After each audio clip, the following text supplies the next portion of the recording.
மாண்புமிகு தமிழ்நாடு முதலமைச்சர் அவர்களின் வழிகாட்டுதலின்படி 2025-26 நிதியாண்டிற்கான சட்டமன்ற அறிவிப்பில் இந்து சமய அறநிலையத்துறை கட்டுப்பாட்டில் உள்ள திருக்கோயில்களில் 70 வயது பூர்த்தியடைந்த ஆன்மீக ஈடுபாடுள்ள 100 தம்பதியர்கள் வீதம் 20 இணை ஆணையர் மண்டலங்களில் 2000 தம்பதியருக்கு திருக்கோயில்கள் சார்பில் சிறப்பு செய்யப்படும் என அறிவிக்கப்பட்டது.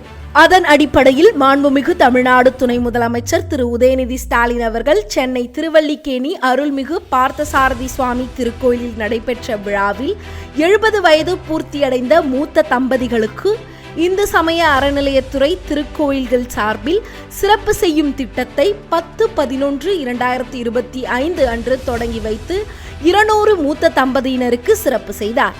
இத்திட்டத்தின் கீழ் தமிழ்நாடு முழுவதும் 2000 மூத்த தம்பதியினர் சிறப்பு செய்யப்படுகின்றனர்.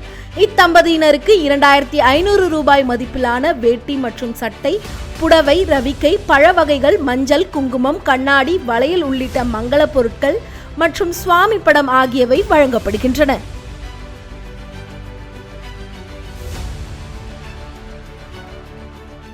வெளியீடு உங்கள் செய்தி மக்கள் தொடர்புத்துறை.